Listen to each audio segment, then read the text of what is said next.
Welcome back, guys, to episode 2 of the Retail Rip Review. And just before we get started today, I wanted to clarify something from our first video.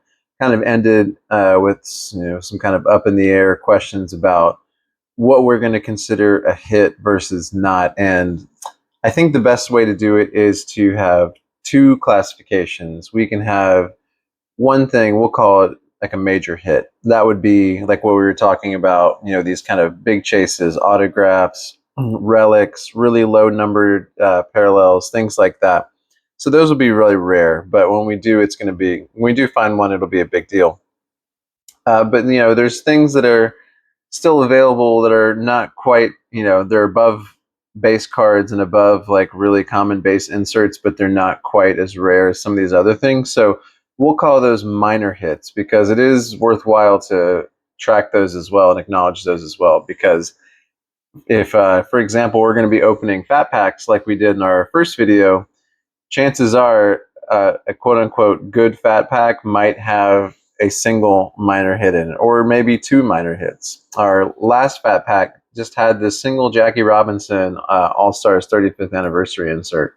So we would classify this according to what I just said as a minor hit. So we'll kind of keep that in mind when we do our running totals and everything moving forward. But just so we kind of understand what's a hit and what's not, because I don't want something coming across where someone's thinking, "Oh, that's a nice card. Is that not a hit?"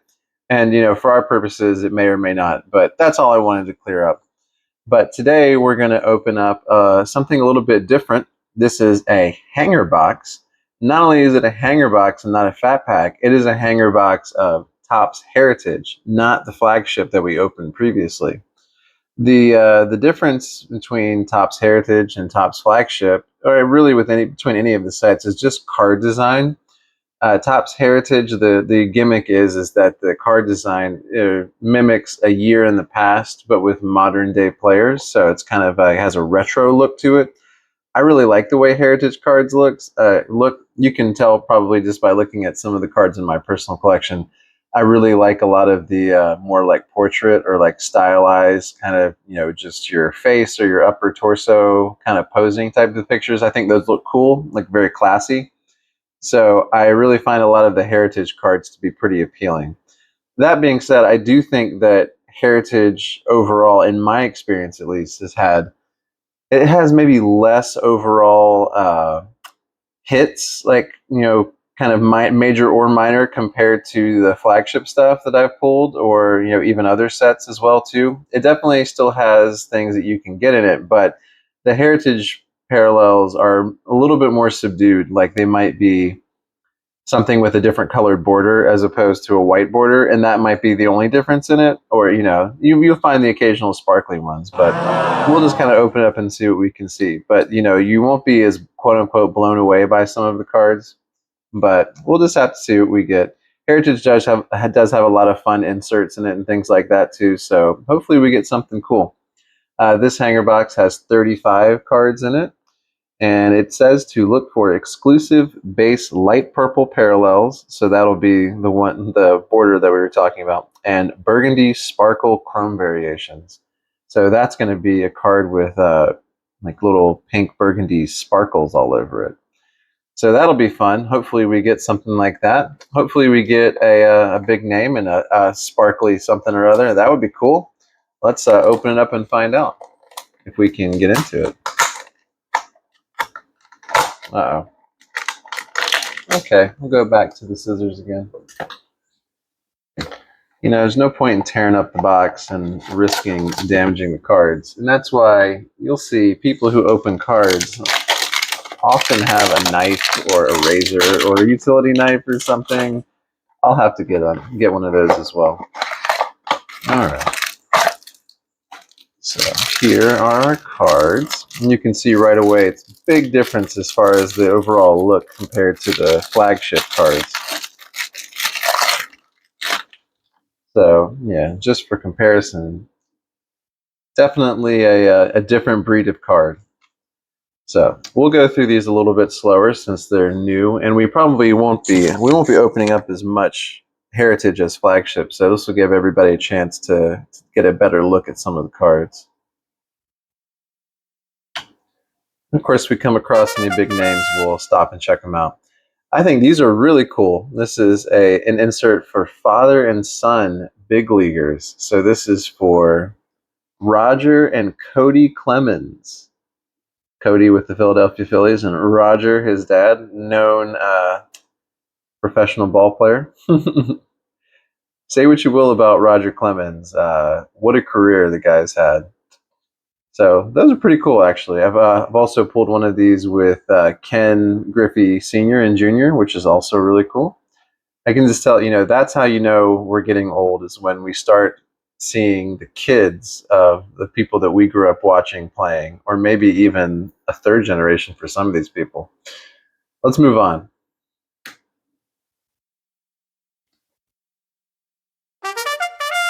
Here's another insert. This is a RBI leaders for AL for last year. Aaron Judge, Jose Ramirez, and Brent Rooker. It's pretty cool. Put you up here too. These cards, they don't have they don't have a glossy finish or anything. It's kind of very matte, so they definitely just have that kind of old school feel to them. I think they're super cool. I also like the little symbols that tell you what position they play. One thing that Heritage does have a lot of, which can be cool if you're into it, are a lot of short prints. They'll have a lot of variations.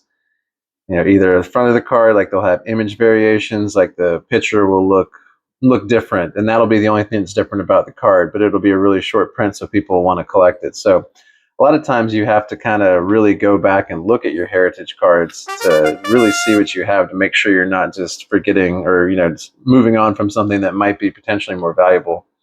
Here's an AL stolen base leaders from the previous year as well. Jose Caballero, Jose Ramirez, and Jazz Chisholm. Pretty cool. We're just going to put these up here because we don't have anything else to put up there, so we might as well have something.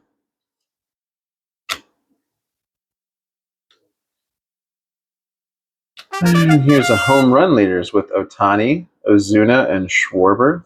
Anything with Ohtani is definitely cool. We appreciate that. Here's a cool rookie, Dylan Dingler.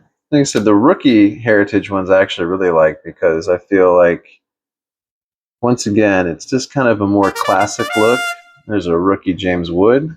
James Wood's definitely somebody who's in my personal collection, so happy to pull that card. I'm sure I already have it, but just in case I don't, put him up there too. And let's see what else here. NL victory leaders, Chris Sale, Zach Wheeler, and Shota Imanaga. So actually quite a few inserts here. 4 of those so far. Drew Romo, rookie. That's kind of a cool shot. That's standard. Let's go back and check some of these. All right. Coming up on our quote-unquote hits. Here's another thing that Heritage Judge is pretty cool. This is, I believe this is a Famous Americans insert set. So here's William Boeing, aviation pioneer. Let's just flip him around without trying to peek at the next card. Yeah, notable Americans. Founded the Pacific Airplane Company, 1916. Had some trouble in recent years, I know that. But still cool. All right, so here's our light purple border parallel that it spoke of on the outside of the box. This is Jonathan Clace. And hey, there's our, what is it, Burgundy Sparkle Refractor with Bo Bichette. That's a cool name. At least you got a name. I feel like if you pull a cool parallel of anybody that's a name, that's definitely something.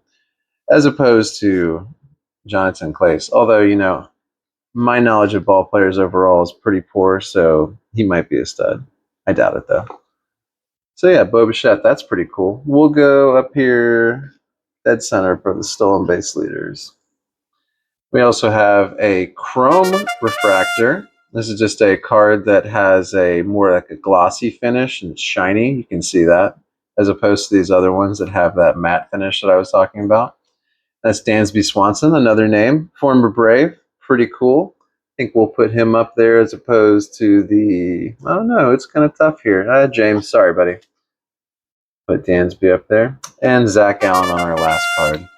So, oh wait, we got our purple parallel. We'll put him up there instead of the father-son. So overall, I would say that we did pretty well in this box here. So we've got one of our burgundy sparkle parallels. We got our light purple border parallel. We got 1, 2, 3, 4, 5, 6 pretty fun inserts. One chrome card and a couple of rookies that I thought were okay. So overall, I think I'm pretty pleased with how this one turned out. We'll do a final total for the hit counts, major and minor, and pop it up on the screen, as well as a running total for hanger boxes. And then, I don't know, maybe I'll even try to squeeze in a cumulative running total in general. It might get a little confusing though, so I don't want to get too busy up there. But overall, not a bad time. Thank you guys for joining me, and we'll see what we pull next time.